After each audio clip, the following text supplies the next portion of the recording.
Hello students, कैसे हैं आप सभी? एकदम ठीक ठाक ना? चलिए, हम आपके लिए आज मैथ्स का चौथा वीडियो लेक्चर लेकर आए हैं। और इससे पहले हमने मैथ्स के 3 वीडियो बनाए थे जो कि सेट के बेसिक्स के बारे में थी। अगर आप वो तीनों वीडियो नहीं देखे हैं तो आपसे एकदम गुजारिश है कि आप आई बटन पर क्लिक करके वहाँ से जो प्लेलिस्ट आएगा उस पर सारे वीडियो देख डालो, वरना आपको ये चौथा वीडियो लेक्चर समझने में काफ़ी तकलीफ हो सकती है। तो चलिए, तो चौथा वीडियो लेक्चर शुरू करने से पहले हम थोड़ा सा तीसरे वीडियो लेक्चर के लास्ट टॉपिक पे विचार करते हैं।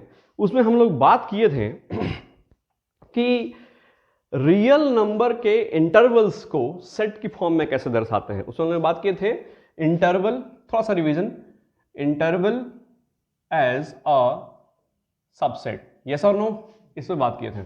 इसमें हम लोग सीखे थे कि कैसे रियल नंबर्स के पार्ट्स को, रियल नंबर के इंटरवल्स को हम लोग नंबर लाइन पे कैसे दिखाते हैं और सेट की फॉर्म में कैसे दिखाते हैं, ये बात सीखे थे। हम आपको बताए थे कि मान लीजिए कि a बराबर एक सेट है x का, सच दैट वो x किस प्रकार से है कि वो x बिलोंग कर रहा है 3 से लेकर के मान लीजिए 5 तक, और सारे x क्या थे? Belongs to what? Real number, right. So इसको कैसे सेट की फॉर्म में कैसे दिखा देते हैं हम आपको बताएं कि अगर रेंज ऑफ वैल्यूज है, डिस्क्रीट नंबर्स नहीं है, रेंज ऑफ वैल्यूज है, तो उनको कैसे दिखाते हैं हम लोग? बड़ा वाला ब्रैकेट से या फिर छोटा वाला ब्रैकेट से, कर्ली ब्रेसेस से नहीं दिखाते हैं। तो देखिए ध्यान से। सो अब बताइए यहां पर 3 से लेके 5 तक तो कैसे लिखते थे? 3,5, मतलब 3 से 5 तक, जिसमें 3 शामिल है क्या? नहीं, 3 शामिल नहीं है, तो इसको किसे दिखाएंगे? छोटा ब्रैकेट। ये 5 शामिल नहीं है, इसको भी कैसे दिखाएंगे? छोटा ब्रैकेट। That's it, okay.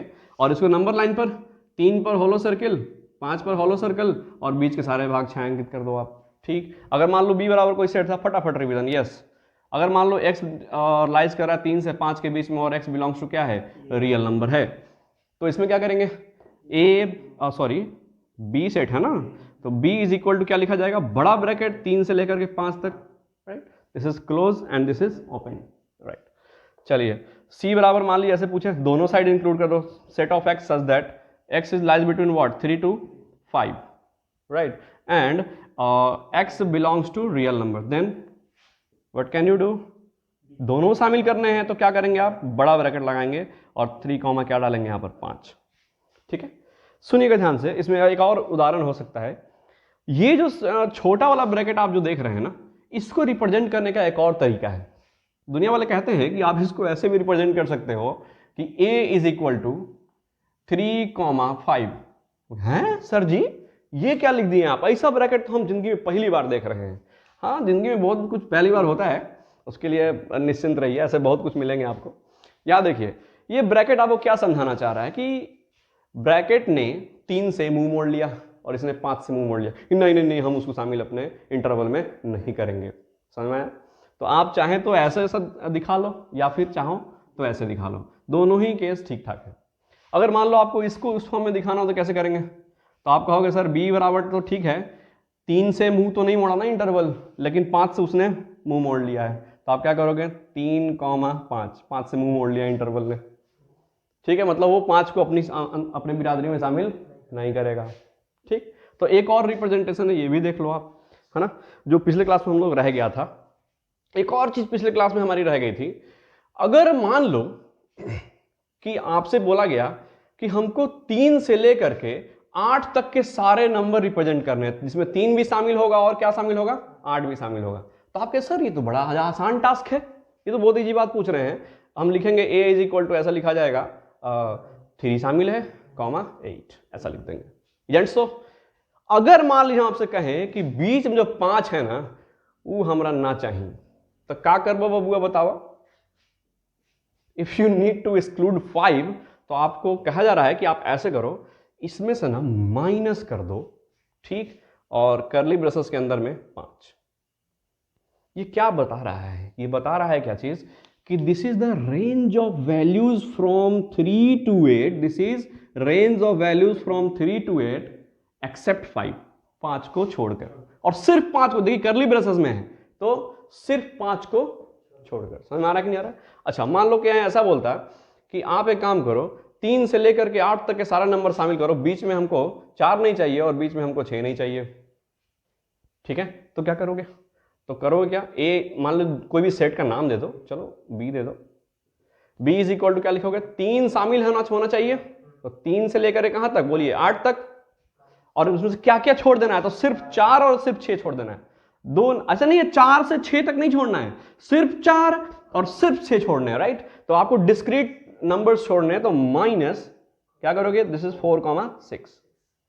इस तरह से और भी रिप्रेजेंटेशन पॉसिबल है, जैसे यूनियन लगा के, इंटरसेक्शन लगा के, वो हम लोग जैसे जैसे हमारा सेट का टॉपिक आगे प्रोपेगेट करता जाएगा वैसे वैसे हम लोग उसको सीखते जाएंगे कि और कितने नोटेशन इसमें पॉसिबल हैं।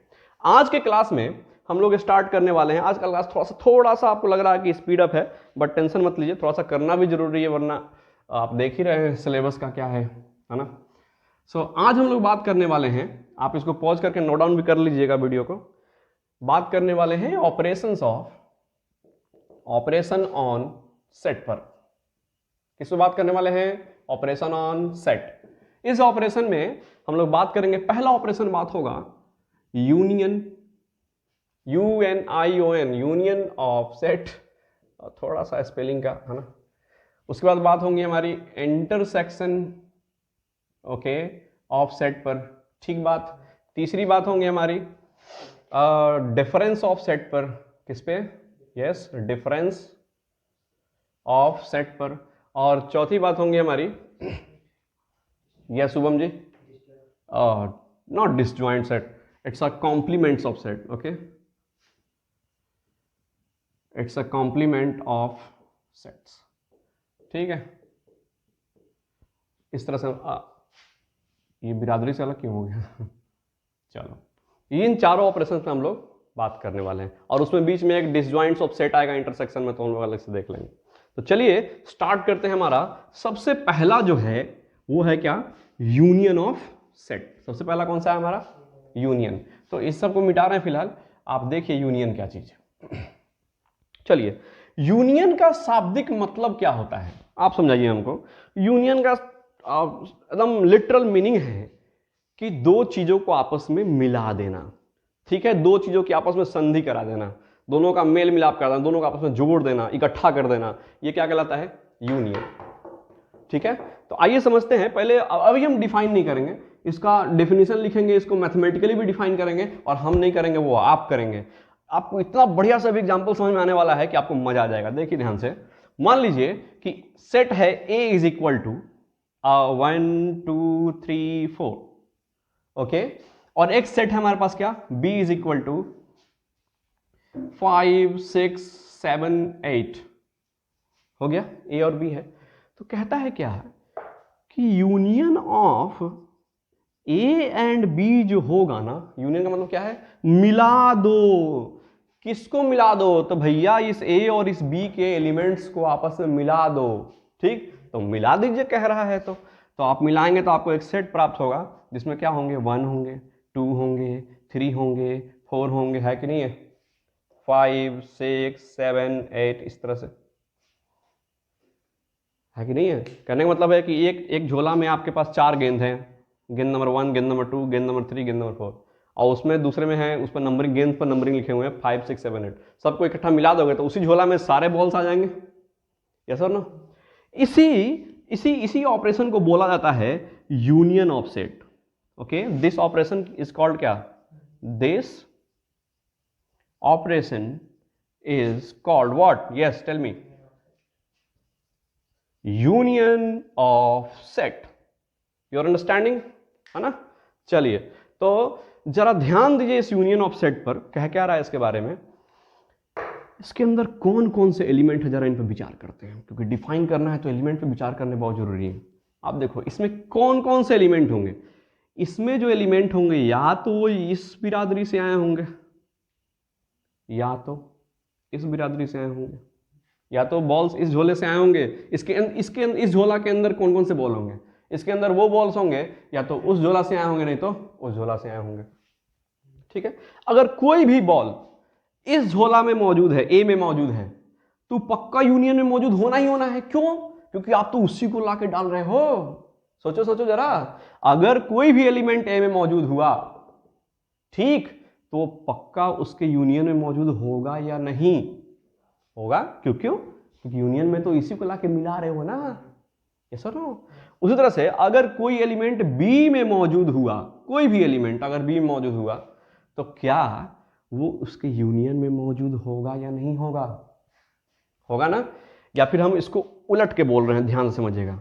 मान लीजिए कि यहां पर 3 मौजूद आपको दिख रहा है, तो ये जो 3 इसमें दिखाई दे रहा है, वो या चूंकि इसके अंदर तो इसके एलिमेंट और इसके एलिमेंट डाले गए हैं, तो या तो 3 ये इसमें से आया होगा, या तो ये 3 उसमें से आया होगा, या फिर हो सकता है वो दोनों में 3 रहा हो सकता है इसके अंदर एलिमेंट कुछ ऐसे हो, सोच के देखो आप, इसमें 3 एक और इंक्लूडेड है, तो आप इन सभी को मिलाओगे आपस में तो ऐसा ही एलिमेंट्स मिलेंगे इसमें। तो ये जो 3 के बारे में एक कहानी है, ये 3 या तो कहां से आया होगा? ए से आया होगा, या तो कहां से आया होगा? बी से, पता नहीं हमको, है ना? या फिर हो सकता है दोनों में मौजूद रहा हो और दोनों से आया हो, है ना? उसी तरह से 2 पे विचार करो आप, क्या है ये 2? ये 2 एक एलिमेंट है जो या तो ए से उठ के आया होगा या फिर बी से उठ के आया होगा।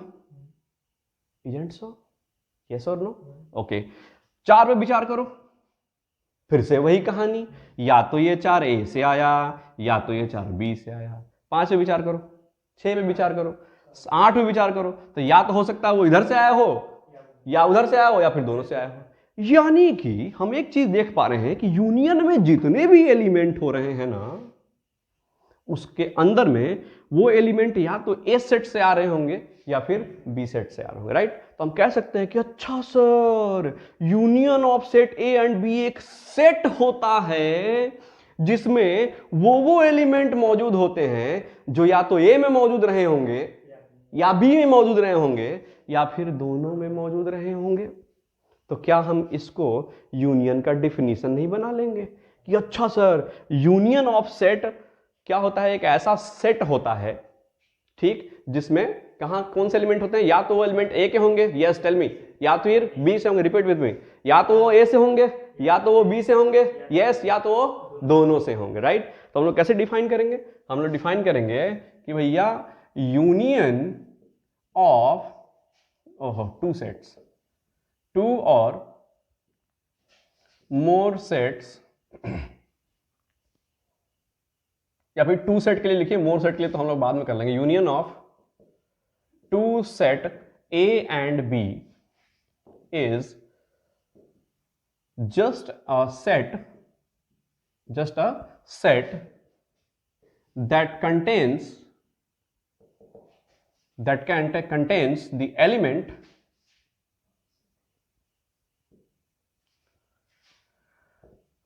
that either belongs to A or B or both। yes or no? जरा सोचो, क्या कह रहा है कि union of 2 set A and B, किसी भी 2 सेट, दुनिया में कोई भी 2 सेट ए और बी हो, उनका जो यूनियन होगा ना, वो बस एकमात्र सेट होगा, ठीक, जिसमें क्या होंगे? कौन से एलिमेंट उसके अंदर होंगे? उसके अंदर वो एलिमेंट होंगे जो या तो ए से बिलोंग कर रहे होंगे या तो बी से या फिर दोनों से। करेक्ट और नॉट? यानी कि हम कह सकते हैं कि जो ए यूनियन बी होगा, अभी बात करते हैं सिंबल पर, ए यूनियन जो बी होगा वो एक सेट होगा उन सभी एक्स का जो एक्स या तो ए से बिलोंग कर रहे होंगे भैया या फिर बी से बिलोंग कर रहे होंगे। क्या आपको नहीं लगता है कि this is called mathematical definition of set? बोलो हाँ, यस और नो? एकदम आसान था कि नहीं था? ये क्या कह रहा है, देखो तो जरा, ए यूनियन बी क्या है भैया? तो एक सेट है। किसका सेट है? तो उन सभी एक्स का सेट है जिसमें वो एक्स या तो ए से होंगे, बिलोंग कर रहे होंगे, या तो बी से बिलोंग कर रहे होंगे। राइट और रॉन्ग? इस यूनियन को इस तरह से सिंबलाइज किया जाता है यू के सिंबल से, ठीक? तो इसे पढ़ते हैं ए यूनियन बी, ठीक है? ए यूनियन क्या? बी। मतलब क्या लिखा जाएगा ऐसे? एक्स सच दैट या तो वो एक्स हुआ, उसके अंदर वो एलिमेंट्स होंगे, या तो वो ए से बिलोंग कर रहे होंगे या फिर बी से बिलोंग कर रहे होंगे। This is what? Mathematical definition of क्या? सेट। यूनियन ऑफ सेट, माफ कीजिएगा, यूनियन ऑफ सेट। काफी आसान डेफिनेशन है। यूनियन ऑफ सेट के बारे में इस चीज को ऐसे मैथमेटिकली क्या नहीं कहा जा सकता है? देखिएगा यहां पर जरा, देखिए कुछ कुछ मैथमेटिकल नोटेशंस होंगे जो आपको बुक्स वगैरह में मिलते हैं, उस पर जरा विचार करिए। अगर मान लीजिए हम इस तरह इसको ऐसे कहें कि मान लीजिए कोई x बिलोंग कर रहा है A यूनियन B से, A यूनियन B क्या होगा, एक सेट होगा। तो अगर कोई एलिमेंट A यूनियन B में मौजूद है भैया, इसका अर्थ हुआ कि वो या तो A से बिलोंग कर रहा होगा या B से बिलोंग कर रहा होगा। और क्या ऐसा नहीं कहा सकता है कि अगर कोई एलिमेंट या तो A में हो या तो B में हो तो पक्का यूनियन में होंगे, यस और नो। तो ये देखिए तो उल्टा पड़ी, तो उसको हम कह रहे हैं या तो कोई एक्स एलिमेंट A से बिलोंग कर रहा हो या फिर B से बिलोंग कर रहा हो तो पक्का वो A यूनियन B से बिलोंग करेगा ही करेगा, यस और नो। तो आपको बुक्स वगैरह में एक ऐसे स्टेटमेंट मिलेंगे, क्या आप इस स्टेटमेंट को फील कर पा रहे हैं, पढ़ पा रहे हैं? देखिए जरा क्या है ये, क्या कह रहा है, फिर से अगेन रिपीट कीजिए। Yes, x belongs to A union B, मतलब अगर x एलिमेंट इस यूनियनवा में है भैया तो पक्का या तो होने से आया होगा, नहीं तो होने से आया होगा, तो दोनों में से आया होगा। तो सिंपल, वो श्योर A यूनियन B से भी बिलोंग कर रहा होगा, एकदम निश्चित है। अच्छा चलिए, अपार्ट फ्रॉम दिस एक और एग्जांपल हम आपके लिए लेते हैं। मान लीजिए यहां पर A बराबर है 1 2 3 4 और एक B बराबर सेट है, सुनिएगा 5 6 7, ठीक है। आपसे कोई कहे कि भैया जरा ये यूनियन B, इसको कैसे पढ़ते हैं, क्या पढ़ते हैं इसको, वहां लिखा हुआ है देखिए, इसको पढ़ते हैं read as A union B। असल में यूनियन एक ऑपरेशन भी है और साथ में इस सेट का नाम भी है, समझ में आ रहा है ना। यूनियन क्या है, एक ऑपरेशन है कि मिलाने वाला कार्य है ना, वो ऑपरेशन है एक तरह का, और साथ में नाम भी रखा गया, ठीक। आप कंफ्यूज मत हो कि सेट है कि ऑपरेशन है, ठीक है, ऑपरेशन भी है और सेट भी है, ओके। तो क्या कहोगे आप कि ये इसके अंदर क्या, दोनों को मिला दो आप। सो 1 2 3 4, कुछ कॉमन एलिमेंट भी में पॉसिबल हो सकते हैं, मान लो कि 5 था ऐसे, तो उसको भी ऐसे लेते हैं 5 6 7, ठीक है। अच्छा अगर आपसे कोई पूछ ले जरा 8 पे एक एलिमेंट है 8, इस पर जरा विचार करो, क्या ये 8 A यूनियन B में मौजूद है क्या? नहीं। तो हम कह रहे हैं कि ये भैया जो 8 है ना, ये A यूनियन B में फिलहाल नहीं है। तो अगर ये 8 A यूनियन B में नहीं है तो इसका जाहिर सा मतलब है कि ना तो हे में रहा होगा ना तो हे में रहा होगा, क्योंकि अगर कोनों में रहता ना तो पक्का यहाँ आया होता, यस और नो। अगर यहाँ पर नहीं है इसका मतलब ना तो वहां रहा होगा और कंपल्सरी ना तो यहाँ रहा होगा। यानी हम कह सकते हैं कि अगर 8 कोई एलिमेंट है जो A यूनियन B में नहीं है तो क्या हम ऐसे बोल सकते हैं कि श्योरली वो 8 ना तो A से बिलोंग किया होगा, and do not write as और, यहाँ और नहीं लिखेंगे। इस और का मतलब क्या होता है, या मतलब कोई भी चलेगा, या तो ये मिल जाए फिर भी खुश, ये मिल जाए फिर भी खुश, दोनों मिल जाए तो तब तो महाखुश, ओके ठीक है। शुभम जी कह रहे हैं महाखुश, चलिए। उसी तरह यहाँ देखिए, यहाँ 8 बिलोंग्स टू 8 बिलोंग्स टू कह रहा है A union does not belong to A union B कह रहा है। इसका मतलब क्या हुआ, श्योरली ना तो वो A में रहा होगा एंड कंपल्सरी ना तो वो B में रहा होगा। यानी हम कह काटना है belongs to, yes belongs to काटना है, मतलब अगर 8 एलिमेंट A यूनियन B में नहीं है तो ना तो इसमें है ना तो उसमें है। इसी बात को अलजेब्रिकली हमारे बुक में लिखा रहता है कि भैया अगर कोई एलिमेंट X, ठीक है, A यूनियन B के खानदान से बिलोंग नहीं कर रहा है तो श्योर ना तो वो A के खानदान में रहा होगा, राइट, एंड ना ही जरूरी से जरूरी है ना हो वो B खानदान से रहा होगा, यस। तो आपको एक ऐसा भी मैथमेटिकल डेफिनेशन देखने को मिल जाता है। ध्यान रखिएगा, ये जितने भी इस तरह से स्टेटमेंट लिखे होते हैं ये एक तरह से लॉजिकल स्टेटमेंट होते हैं। इसको पढ़ने का आपको हुनर मालूम होना चाहिए, क्योंकि होता क्या है कि जो सेट चैप्टर है इसका इस्तेमाल किया जाता है डिफरेंट मैथमेटिक्स के ब्रांच में, जैसे फॉर एग्जाम्पल फंक्शन में, रिलेशन में, आप कह सकते हैं, आप कैलकुलस में भी बहुत बार इस तरह से लिख देगा तो आपको समझ नहीं आएगा। उसके बाद प्रोबेबिलिटी में, यस उसको कैसे भूल सकते हैं, उसमें भी इसका बहुत ज़्यादा यूज होता है, राइट। तो करेगा क्या कि एक बार ऐसा कुछ लिख देगा और आपको समझ में नहीं आएगा अरे बाप रे, ये क्या लिख दी जी। उसके बाद आप उसको देख के ही छोड़ देंगे डर के मारे कि क्या है। ठीक, असल में क्या है, ये एक तरह के लॉजिकल स्टेटमेंट होते हैं, मैथमेटिकल स्टेटमेंट होते हैं, जिसको पढ़ना बहुत ही आसान होता है। जरा सा आप ट्रेनिंग लीजिएगा, आप घर जाना आज, मतलब घर जाना कह रहे हैं, ये तो वीडियो लेक्चर है, मतलब आप जब वीडियो देख लेना तो उसके बाद जरा बुक उठाना और स्टेटमेंट्स को पढ़ने की कोशिश करना कि मैं उसे पढ़ पा रहा हूं या नहीं पढ़ पा रहा हूं। ओके, तो धीरे धीरे हम लोग सीख जाएंगे। आप इसको जल्दी से वीडियो को पॉज करिए, नोट डाउन कीजिए, फिर हम आगे बढ़ते हैं। चलिए भैया, इसमें हमने अभी 2 पॉइंट पर विचार करा। पहला पॉइंट तो उसका डिफिनेशन ही था, छोड़। पहला पॉइंट ये पढ़ने आना चाहिए, दूसरा पॉइंट ये, एक तीसरा बिंदु भी है, तीसरा तथ्य भी है इसमें, उसको आप थोड़ा सा गौर फरमाइएगा इस पर। इसी एग्जाम्पल को उठा रहे हैं यहां से, देखिए जरा, ये ए सेट है और ये बी सेट है, और ये क्या है, इन दोनों का यूनियन है। आप देखो जरा, चूंकि ए सेट इसके अंदर आया है और बी सेट भी इसके अंदर आया, मतलब ये एक ऐसा बड़ा सा सेट बन गया जिसके अंदर ए के सारे एलिमेंट मौजूद होंगे। तो क्या आपको नहीं लगता है कि भैया ए जो है वो इसका सबसेट है ना? तो हम कह सकते हैं कि अगर यदि ए एंड बी, एक नहीं 2 सेट होंगे ना, 2 क्या हैं, सेट्स हैं, राइट? तो क्या उनका ए यूनियन बी हमेशा सुपर सेट होगा ए एंड बी का। या फिर आप यूं कह लें कि A and B, A union B के बच्चे होंगे। यस और नो? बच्चे होंगे मतलब क्या?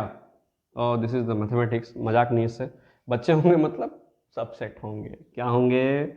सबसेट होंगे। तो हम लिख सकते हैं कि ए जो होता है ना, is always a subset of what, A union B. ठीक, और उसी तरह से बी भी जो सबसेट होता है किसका, ए यूनियन बी। अच्छा सुनिएगा ध्यान से, कभी कभी बुक्स वगैरह में यहां पर एक इक्वल साइन भी रहता है ना, वो संदेह व्यक्त करने के लिए रहता है। कुछ कैसे, मान लीजिए एक उदाहरण ले रहे हैं यहां पर, देखिए ध्यान से, ए बराबर है 1 2 3 4, ठीक है, और बी बराबर है 1 2 3। तो जब आप ए यूनियन बी करोगे तो आपको क्या प्राप्त होगा, 1 2 3 4 प्राप्त होगा श्योरली। इसके भी एलिमेंट होने चाहिए, उसके भी एलिमेंट होने चाहिए, सबको मिला के एक सेट बना। अब देखो जरा, क्या ये इसके बराबर नहीं हो गया? तो यूनियन के बाद जो सेट प्राप्त हो रहा है, या तो उसके सेट के बराबर भी हो सकता है या फिर सुपर सेट भी हो सकता है। ठीक है, यानी कि हम कह सकते हैं कि जो सेट ए है वो यूनियन के बराबर भी हो सकता है या फिर सबसेट हो सकता है। यस और नो? इसीलिए बुक्स वगैरह में कहीं कहीं क्या, हर जगह ऐसे संदेह व्यक्त करते हुए लगा दिया था कि या तो वो सबसेट होगा या फिर हो सकता है बराबर भी हो, इसलिए हमने इन सिंबल का इस्तेमाल किया है। आप इसको जल्दी से पॉज करिए, हम पूरा साफ करेंगे वीडियोस को। चलिए स्टूडेंट देखिए, हमारे पास एक सिंपल सवाल है। साधारण सवाल तो आप बना ही लिए, सिंपल कह रहे हैं सब, सॉरी, साधारण सवाल तो आप बना ही लिए हैं कि ए में कुछ एलिमेंट्स हैं, बी में कुछ एलिमेंट्स हैं, तो दोनों को मिला के कैसे निकालेंगे। सिंपल यूनियन तो निकालने आ गया आपको। कभी कभी यूनियन के क्वेश्चंस इस तरह से आ जाते हैं, सेट बिल्डर फॉर्म में आ जाएंगे, तो कैसे करोगे आप। ठीक, तो देखिए एकदम डिकोड करो इसको। क्या है, A is the set of x, जिसमें x जो है वो इस प्रकार से है, such that x is equal to 2n+1। कैसे पढ़ते हैं इसको, x such that x equal to 2n+1। इसका हिंदी मीनिंग क्या हुआ, फील कैसे करेंगे इसको, कि भैया a जो है वो उन सभी एक्सों का सेट है, सच दैट मतलब इस प्रकार से कि उन सभी एक्सों का सेट है जिसमें x इस प्रकार से है कि वो x किसके बराबर है, 2n+1 के बराबर है।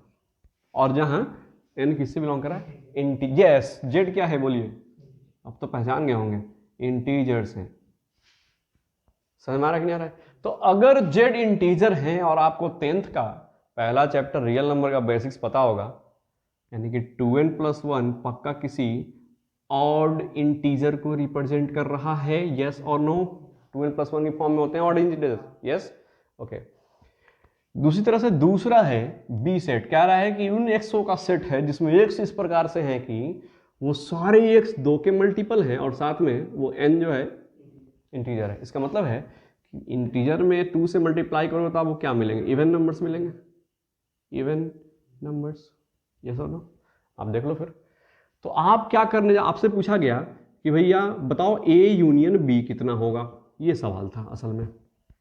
ठीक, तो कैसे निकलेगा यूनियन बी? तो आप करने क्या जा रहे हो, पूरे इंटीजर के बिरादरी के ऑड नंबर्स को मिलाने जा रहे हो इवन नंबर से। क्या मिलाने जा रहे हो? सारे ऑड नंबर को मिलाने जा रहे हो, किससे? सारे इवन नंबर से। ठीक, आपको पता है क्या होगा, यहां पर पूरा का पूरा सेट ऑफ इंटीजर मिलेगा। पूछिए कैसे? चलो देखो, इसके क्या उदाहरण हो सकते हैं सेट ए के अंदर में कौन कौन मौजूद होंगे भैया? ऑड इंटीजर्स लिख लो आप, जैसे -3, -1 और साथ में 0 नहीं तो 1 ले लो, और यस 3 हो सकता है ऐसा। ठीक है, और बी में क्या क्या मौजूद हो सकते हैं? आप -4 ले लो, -2 ले लो, 0 ले लो, यस, और क्या लोगे?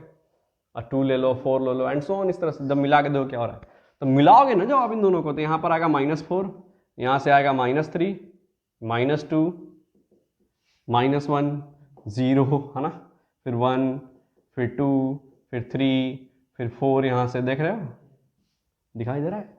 तो इसमें और भी इस तरह से पॉसिबल होंगे, इसमें भी और इस तरह से पॉसिबल होंगे। तो इस तरह से बहुत बड़ा एक सेट मिलेगा। और आप देखो तो ये क्या है, जरा गौर से, ये पूरा का पूरा इंटीजर ही तो है। यस और नो? इसका मतलब हम ये कह सकते हैं कि आप किसकी संधि करने जा रहे हो, सारे ऑड्स की और सारे इवेंट्स की। You get what, the complete set of the integers.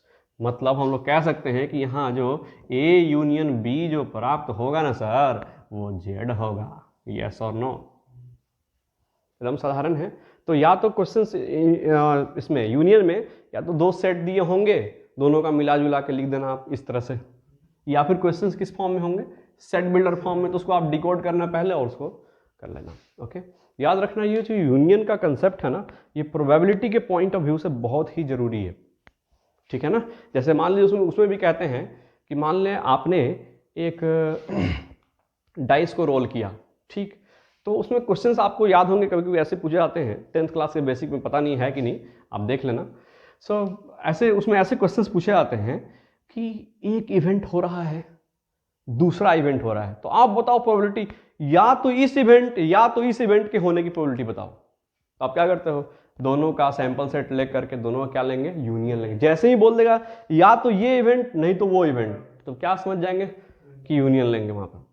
ठीक है, कभी कभी क्वेश्चन ऐसे भी आते हैं, बताओ 2 पासे रोल कर रहे हैं हम, 2 डाइस को रोल कर रहे हैं, तो एक पर ये आने और दूसरे पर वो आने की क्या प्रोबेबिलिटी, इस पर इवन नंबर्स और उस पर ऑड नंबर आने की क्या प्रोबेबिलिटी है, दोनों साथ में। इस पर मस्ट इवन होना चाहिए, उस पर मस्ट ऑड होना चाहिए। ठीक, तो उसके लिए एक नया कंसेप्ट है इंटरसेक्शन का, है ना। तो प्रोबेबिलिटी के पॉइंट ऑफ व्यू से ये यूनियन और ये इंटरसेक्शन और difference of set, complement of set, मतलब सारे के सारे operation of set one of the महत्वपूर्ण कंपोनेंट होने वाले हैं। यस और नो, समझ में आ रहा है आपको? तो ध्यान रखिएगा। तो ये रहा कहानी किसका, यूनियन का। यूनियन के बारे में कुछ और नोटिस करने वाली बातें हैं जो रह गई थी अभी थोड़ी देर पहले, उसको भी आप लिख ही डालो। कह रहा है क्या चीज कि यूनियन सिर्फ 2 ही सेट के बीच में नहीं, 2 से अधिक सेट के बीच में भी पॉसिबल है। ठीक है, क्या कह रहा है, यूनियन 2 या, हिंदी लिख रहा हो तो हिंदी लिखो, 2 या 2 से अधिक सेट के लिए क्या है, पॉसिबल है। समझ में आ रहा है कि नहीं आ रहा? जैसे मतलब मान लीजिए एक ए बराबर कुछ सेट है समथिंग समथिंग, बी बराबर कुछ सेट है, माफी, समथिंग समथिंग इसमें है element, something something, hello, movie नहीं चल रहा है। तो बताओ जरा आप, A union B union C क्या होगा? तो इसमें ये सारे के सारे जितने भी समथिंग समथिंग थे ना, वो सारे यहाँ होंगे। समझ में आ रहा है कि नहीं आ रहा है? इस तरह से आप कितना भी रिप्रेजेंट कर सकते हैं। ठीक है, तो आप इसको नोट डाउन कीजिए। अच्छा, एक और इसमें एक और नोटिस करने वाला बात था, वो भी छूट गया था। तो नोट काहे के लिए होता है, जो इंपॉर्टेंट बातें छूट गई पढ़ाते समय उसको लास्ट में, है ना। चलो, दूसरा था, आप बताओ हमको, कह रहा है कि मान लीजिए, काफी लॉजिकल है, ध्यान रखिएगा, A is the subset of B. A क्या है, सबसेट ऑफ बी। होता कुछ ही है कि जब आप ए यूनियन बी निकालें तो पक्का बी के बराबर होगा। ऐसा कह दीस हैं, और ऐसा भी कह दीस, ये पार्ट कहीस है, अब बी पार्ट क्या कहीस है, अब इसका उल्टा छोड़ो, मतलब वही बी सबसेट ऑफ ए, तो उसको बाद में बात करते हैं, थोड़ी हटाइए उसको। ये क्या कह रहा है, जरा लॉजिक्स को अपना क्लियर कीजिए, बढ़ाइए थोड़ा सा, इंप्रूव कीजिए। A is the subset of B, मतलब कोई ऐसा सेट इमेजिन कर लो, चलो सेट इमेजिन कर लो, ए बराबर मान लो आप 1 2, और एक बी बराबर सेट मान लो ताकि ये उसका बच्चा हो सके 1 2 3, तो 4 भी ले लो। तो आप जरा यूनियन बनाओ, इसका यूनियन बनाओ, ए यूनियन बी क्या होगा, यू गेट 1 2 3, यही नहीं आ गया। मतलब कहने का मतलब ये है कि जो छोटा है वो बड़े में विलीन हो गया, इसके एलिमेंट्स तो इसी में मिल जाएंगे और लास्ट में आप पहुंचेंगे, ठीक है ना। मतलब आप दोनों को मिलाओगे तो 1 1 में विलीन हो गया, 2 2 में विलीन हो गया, तो इसी के सारे एलिमेंट असल में यहाँ दिखेंगे, उस छोटे वाला का एलिमेंट उसी में विलीन हो जाएगा, ऐसा नो। इसलिए हम कह रहे हैं कि ये यूनियन बी जो होगा ना पूरा बी के बराबर दिखाई देगा आपको। क्यों? क्योंकि एक एलिमेंट उसी में विलीन हो गए होंगे, गायब हो गए होंगे, पता भी नहीं चला। ठीक है कि नहीं? ठीक। इस तरह से कभी कभी स्टेटमेंट लिखे होते हैं। This is all about the union. आप वीडियो को पॉज करके नोट कीजिए जल्दी से, फिर हम इंटरसेक्शन की बात करते हैं। चलिए नेक्स्ट टॉपिक हमारा इंटरसेक्शन ऑफ सेट। इंटरसेक्शन का मतलब क्या होता है? इंटरसेक्शन का मीनिंग हो रहा है कि दो चीजों के बीच में एक ऐसा ऑपरेशन लगाना जिससे उनकी कॉमन बातें निकल के सामने आती हों। इंटरसेक्शन मतलब दोनों का चढ़ा हुआ रूप जिसमें दोनों में कॉमन है। फॉर एग्जाम्पल मान लीजिए कि इधर से एक स्क्वायर है और इधर से एक सर्कल है, तो इंटरसेक्टेड एरिया का मतलब क्या होता है? वैसे एरिया जो दोनों में क्या है, कॉमन है। मतलब वो हमको वैसे एलिमेंट ढूंढने होंगे जो इस सेट में मौजूद होंगे, इस सेट में मौजूद होंगे। ये चीजें समझने हमको वेन डायग्राम में काफी आसान हो जाएगा समझना, उसके बारे में हम थोड़ा देर में बाद में चर्चा करते हैं। पहले आप इंटरसेक्शन का मीनिंग समझेंगे क्या होता है। क्या होता है मीनिंग? कॉमन चीज ढूंढना। ठीक। इंटरसेक्टेड एरिया मतलब क्या हुआ? दोनों का कॉमन एरिया, मतलब इसमें वो एलिमेंट मौजूद होंगे जो इस गोला से भी बिलोंग करते होंगे और इस स्क्वायर से भी बिलोंग करते होंगे। यस और नो? यानी इंटरसेक्शन का लिटरल मीनिंग क्या होने वाला है? एक ऑपरेशन की बात करें अगर, तो इंटरसेक्शन एक प्रोसेस है जिसमें हम लोग कॉमन एलिमेंट्स ढूंढेंगे। ठीक। और कॉमन एलिमेंट ढूंढ के जो सेट बनाएंगे उस सेट को भी नाम दिया जाएगा संयोग से इंटरसेक्शन ऑफ सेट्स, मतलब intersection of A and B ऐसा नाम देंगे। ओके चलिए सो एग्जांपल से देखते हैं। मान लीजिए ए बराबर दे रखा है 1 2 3 4, ठीक, एंड बी बराबर दे रखा है भैया 2 3 4 5। समझ में आया? ठीक है, कॉमा तो आप भी लगा सकते हैं। चलिए तो ए इंटरसेक्शन ऑफ कह रहा है क्या चीज? Intersection of A and B जो लिखा जाएगा वो भी एक सेट ही होगा भैया, जिसमें वो सारे एलिमेंट होंगे जो ए में भी मौजूद होंगे और पक्का बी में भी मौजूद होंगे। अगर दोनों में से किसी में मिसिंग हो तो उसको शामिल नहीं करेंगे। तो कौन कौन से मौजूद है देखो जरा। 2 दोनों में है, 3 दोनों में है, 4 दोनों में है। इसमें कौन से एलिमेंट आएंगे? 2 3 4, यस और नो, है ना? समझ में आया? तो हम कैसे डिफाइन करेंगे जरा इसके एलिमेंट्स पर विचार करिए। इसमें कौन से एलिमेंट है? इसमें वो एलिमेंट शामिल किए गए हैं जो श्योरली ए में भी है और श्योरली बी में भी है। ठीक है, अगर बी में है और ए में नहीं है तो इसमें नहीं आ पाएगा। कहे? क्योंकि हमको कॉमन निकालना है। अगर कोई संयोग से ए में मौजूद है या बी में नहीं है तो भी इसमें शामिल नहीं किया जाएगा। इंटरसेक्शन मतलब जो दोनों में हो। ठीक है, जरूर से जरूर दोनों में। यहां पर या वाला बात नहीं है कि या तो ओने से आए एने से आए काम चल जाना, वो बात ना, दोनों में होना चाहिए। मतलब इधर से भी आना चाहिए उधर से भी, तब भी इसमें शामिल होगा। तो हम कह सकते हैं अच्छा सर ये तो आपने डिफिनेशन बना दिया एक तरह से कि इंटरसेक्शन ऑफ द्विगो set is just an a set जिसके अंदर बहुत सारे एलिमेंट होते हैं that must present in A as well as B. ठीक, तो कैसे डिफाइन करेंगे इंटरसेक्शन ऑफ सेट को? कहेंगे क्या? बोलिए बोलिए। Yes, intersection of two sets A and B is a set, okay, that contain, जो रखता है किसको? तो all the elements all the elements, कौन सा एलिमेंट जी, which belongs to both set A and B. समझ में आया कि नहीं आया, कोई दिक्कत इसमें? तो ये बहुत छोटा सा एक डेफिनेशन है। चलिए और हम बात करते हैं इसका मैथमेटिकल डेफिनेशन पर। ठीक, देखिए याद रखिएगा, A intersection of A and B को सेट जो होता है उसको ऐसे दिखाते हैं, ए और उल्टा यू और बी। इसको क्या पढ़ते हैं, इसको पढ़ा जाता है भैया इंटरसेक्शन ऑफ, ये वाला इंटरसेक्शन ऑफ क्या, ए एंड बी, या फिर ए इंटरसेक्शन बी। आप लिख लीजिए रीड एच। समझ में कैसे पढ़ते हैं इसको हम लोग, ए इंटरसेक्शन बी या फिर intersection of A and B. इसको कैसे मैथमेटिकली दिखाएंगे तो आप कहेंगे सही, अरे आप तो अभी तो डिफिनेशन बताएं सर कि ए इंटरसेक्शन बी जो होता है ना वो एगो सेट होता है। तो लो भैया बना दिए सेट, ठीक, जिसके अंदर वो एलिमेंट आते हैं, अच्छा एक मतलब वो एलिमेंट आते होंगे जो कि किससे बिलोंग कर रहे हैं, जो कि बिलोंग कर रहे हैं पक्का ए से, एज वेल एज को एंड लिख देंगे। एंड मतलब ये भी और ये भी दोनों कंपलसरी, इसका मतलब होता है एज वेल एज दोनों में होना चाहिए, एक्स बिलोंग्स टू बी। बोलिए क्या ये mathematical definition of intersection of A and B नहीं बन गया? यानी इंटरसेक्शन ऑपरेशन लगाने से हमको एगो इंटरसेक्शन सेट प्राप्त होता है, ऐसा कहते हैं। यूनियन ऑपरेशन लगाने से हमको एक यूनियन सेट प्राप्त होता था, वैसे ही इंटरसेक्शन ऑपरेशन लगाने से हमको क्या प्राप्त होता है, इंटरसेक्शन ऑफ सेट। और ये देखिए पूरा का पूरा प्रोसेस क्या कहलाता है, प्रोसेस क्या कहलाता है, intersection.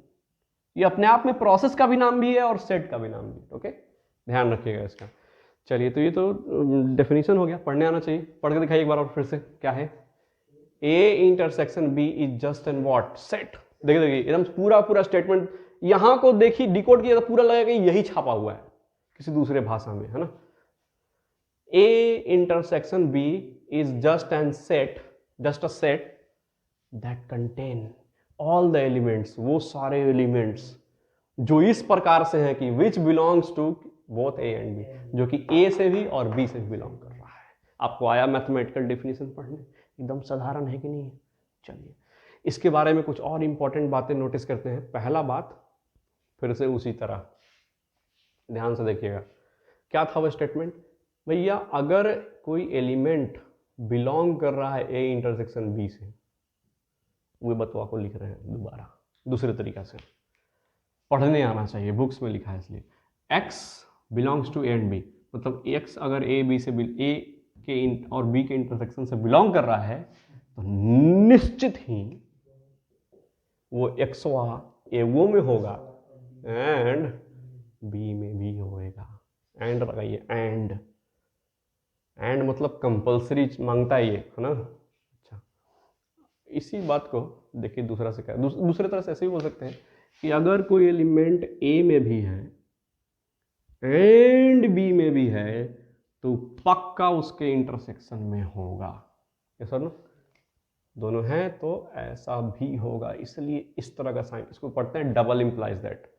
If x belongs to a intersection b implies what, x must belong to a, x must belong to b, and you can also read as if x belongs to a and x belongs to b then it must x belongs to a intersection b। समझ में आया कि नहीं आया? Good. अच्छा, अगर हम ऐसे लिख रहे हैं x does not belong to a intersection b, इसका मतलब क्या है? लॉजिक सोचिए कि इसके अंदर कोई एलिमेंट नहीं पहुंच पाया, तो आप सोचो क्यों नहीं पहुंच पाया होगा, या तो उसमें रहा होगा, इसमें नहीं हो, या फिर इसमें रहा होगा एंड उसमें नहीं रहा होगा, या फिर दोनों में नहीं रहा होगा, ऐसा भी पॉसिबल है। तो कैसे लिखेंगे बताओ जरा। इसका मीनिंग बनता है भैया कि x belongs to a and, मतलब ये sure, and x does not belong to b, और मतलब या फिर x does not belong to a, right, and x belongs to B. ऐसा भी हो सकता है कि भैया ए में नहीं रहा होगा, बी में रहा होगा, तो समझ में आ गया आपको। ओके चलिए, और या तो डज नॉट बिलोंग टू ए रहा होगा, एंड या नहीं, फिर से या नहीं, गलत है ना, एंड x या तो बी में भी नहीं रहा होगा, है ना, ये सब ना। तो इन सभी कहानियों में x इससे बिलोंग नहीं करेगा। जरा उल्टा पढ़ के दिखाओ मुझे, ऐसे स्टेटमेंट लिखूं तो उल्टा पढ़ने आना चाहिए। कह रहा है कोई चीज कि भैया अगर कोनो एलिमेंट ए में मौजूद है, अब बी में मौजूद नहीं है अगर, तो इसका साफ साफ मीनिंग बनता है कि उसके इंटरसेक्शन में नहीं आएगा। यस और नो, इसको पढ़ के दिखाओ आप जरा, क्या कह रहा है। अगर कोई एलिमेंट बी में है भैया लेकिन ए में नहीं है, तो गारंटी है कि उसके इंटरसेक्शन में नहीं होगा। आज दोनों में नहीं है तो सवाल पैदा नहीं होता है कि वो होगा। समझ में आ कि नहीं आया? तो आप इसको पढ़ पा रहे हैं दोनों स्टेटमेंट को, वेरी गुड। चलिए तीसरा चीज नोटिस करने वाला, बुक्स वगैरह में लिखा है, आपको पढ़ने आना चाहिए। कह रहा है कुछ ही, कोई देखिएगा, ए सबसेट है किसका, बी का। देखिए तो खतरनाक बात बोल रहा है, और कितनी आसानी से समझेंगे हम लोग। ए सबसेट है किसका, बी का। होता है कुछ ही कि अगर आप ए यू इंटरसेक्शन बी लेंगे ना, तो ये ए के बराबर होगा। समझाओ कैसे, सोचो जरा, एक एग्जांपल समझते हैं। ए बराबर लेते हैं 1 2 3, ठीक है भैया। अच्छा, अब बी बराबर लेते हैं 1 2 3 4। यस, आप जरा ए इंटरसेक्शन बी निकालो, क्या आएगा, यू गेट 1 2 3। उसके अलावा और तो कुछ नहीं आएगा।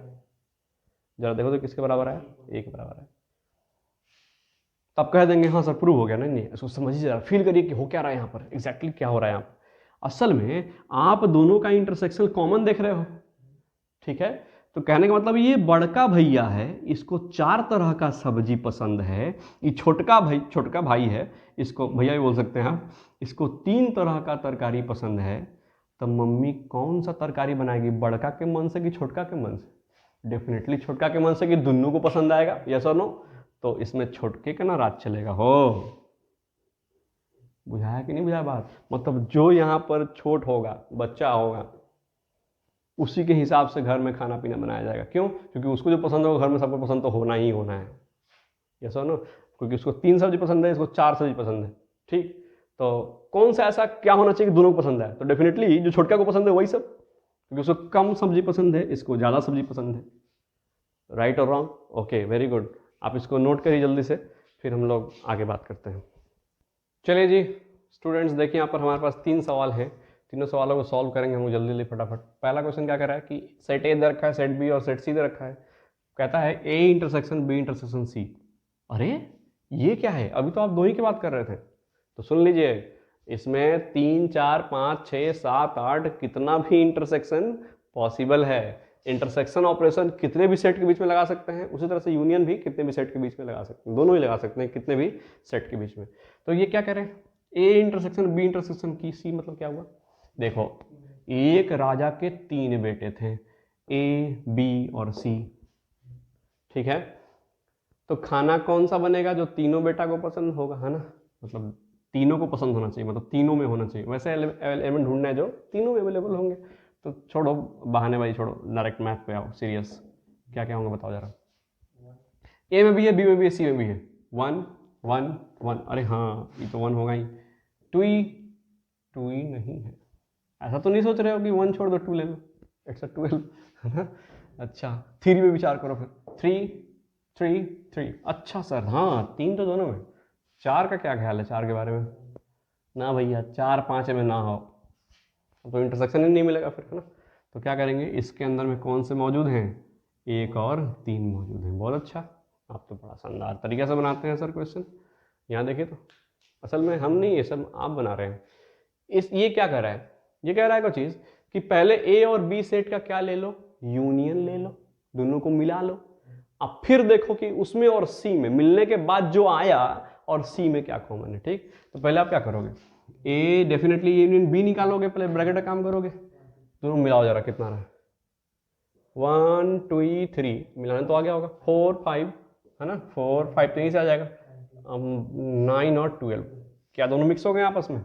यस सर मिक्स हो गए। अब क्या करना है, ए यूनियन बी तो निकल गया है, कॉमन ढूंढना है इसका सी के साथ। तो ढूंढो कौन कौन से एलिमेंट कॉमन है, इंटरसेक्शन मतलब कॉमन, जो इसमें भी है एंड इसमें भी है कंपल्सरी, राइट। सो बताओ जरा कौन कौन से हैं। 1 मिला था बबुआ, 2 मिला था बबुआ ना, नहीं खे मिला, 3 हाँ, 4 हाँ भैया 4 भी है, 5 6 9 है भैया, अच्छा 9 हो गया। यू गेट दैट, एकदम आसान काम है, सेट थ्योरी बहुत आसान टॉपिक है, लेकिन वही है बड़े बड़े क्वेश्चंस में, बड़े बड़े डिफरेंट ब्रांच ऑफ मैथमेटिक्स में घुस के उसको डिफिकल्ट बना देता है, उसको रीड करना मुश्किल हो जाता है। चलिए देखिए नेक्स्ट क्वेश्चन क्या कह रहा है A is a set of x's that एक्सवा जो है वो 2n की फॉर्म में है और n बिलोंग्स टू जेड। इसका मतलब है कि ए के अंदर वो सारे एलिमेंट होंगे जो 2 से डिविजिबल होंगे, बात सही है। ए के अंदर जो कौन से एलिमेंट होंगे जो 2 से डिविजिबल होंगे, अब बी के अंदर कौन से एलिमेंट होंगे जो यस पढ़ के बताइए 3 से डिविजिबल होंगे, ठीक। तो आपको कॉमन लेना है, तो इसका मतलब क्या है, इंटरसेक्शन का मतलब क्या है, कॉमन ढूंढना है, यानी कि आपको ऐसे नंबर ढूंढने हैं जो पक्का 2 से भी होगा डेफिनेटली और 3 से भी होगा डेफिनेटली, बात सही है। तो ऐसे कौन से होंगे, 6 होंगे, 6 के बाद 12, 6 के मल्टीपल में, राइट और रॉन्ग, ओके। तो आप क्या करोगे, ए इंटरसेक्शन बी जो होगा वो क्या होगा जरा बताओ, वो x such that x is equal to क्या होगा 6n होगा सर, क्योंकि इसमें वो एलिमेंट आएंगे, आप ऐसे लिख लो क्या, A union A intersection B में वो एलिमेंट्स आएंगे है ना, जो 2 से भी या फिर जो 2 and 3 बोथ से, अरे से ऐसे नहीं लिखो, ये फेसबुक कमेंट थोड़ी नहीं, से यस डिविजिबल होंगे, यस और नो। 2 और 3 दोनों से डिविजिबल नंबर कौन से होते हैं, मतलब मतबल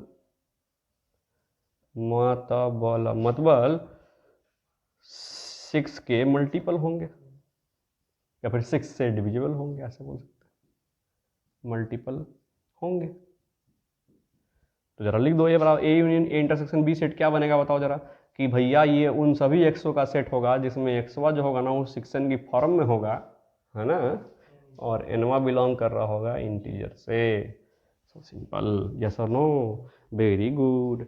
यहाँ देखिए कह रहा है अ डाइस इज रोल्ड, है ना, अभी तो लूडो का ज़माना चल रहा है, राइट।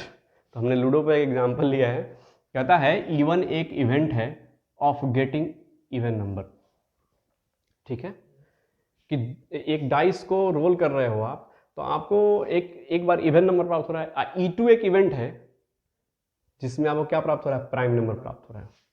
E2 एक ऐसा इवेंट है जिसमें आपको क्या प्राप्त हो रहा है, even number E1 sorry, E2 में क्या हो रहे हैं, प्राइम नंबर प्राप्त हो रहे हैं, ठीक। तो आपको कह रहा है कि वैसे सारे पॉसिबिलिटी लिखो, ऐसे कौन कौन से नंबर आपको प्राप्त हो सकते हैं जिसमें E1 और E2 एक साथ हो रहा हो, ये दोनों इवेंट एक साथ हो रहे हो। तो अगर E1 इवेंट हो रहा है तो डेफिनेटली आपके पासे के ऊपर कौन कौन से नंबर दिखाई दे रहे होंगे, 2 4 और इसकी तो बात ही अलग है ना, राइट। चलिए, और E2 पे कौन कौन से नंबर दिख रहे होंगे, कौन कौन से, 1 प्राइम नंबर भुला के शुभम जी आप, अरे प्राइम नंबर बताया था कि 1 से बड़ा होता है, हाँ, तो क्या होगा 2 3 5, ठीक। तो आप बताओ E1 इंटरसेक्शन E2 कितना होगा, सिर्फ 2 ना होगा जी, जा सर खाली एगो 2 आया, अरे 2 तो आना ही था, क्योंकि आप यहाँ से इवन नंबर निकाल रहे हो, यहाँ से प्राइम नंबर निकाल रहे हो, मतलब ये वो ऐसा इवेंट है जिसमें एगो ऐसा नंबर प्राप्त होने वाला जो इवन भी होगा प्राइम भी होगा, दुनिया में इकलौता 2 ना है, इसीलिए तो आपको प्राप्त हुआ है, यस और नो। तो आपको आया है इंटरसेक्शन निकालने, काफ़ी इजी टास्क है। चलिए वीडियो का टाइमिंग थोड़ा सा लंबा हो रहा है, इसलिए आज हम यूनियन और इंटरसेक्शन के कंसेप्ट को यही रहने देते हैं, ये सिर्फ बेसिक कंसेप्ट है, क्वेश्चंस और भी बन सकते हैं इस पर, वो आगे जैसे जैसे प्रोपिगेट करेगा हम लोग डिस्कस करते रहेंगे। तो आज क्लास में हम इतना ही रहने देते हैं, आप लोग अपने घर पर रहिए, और देखते रहिए जीआरसी के वीडियोस, क्लासरूम के से जो भी पढ़ते हैं आप उसका नोट्स बनाते रहिए। धन्यवाद।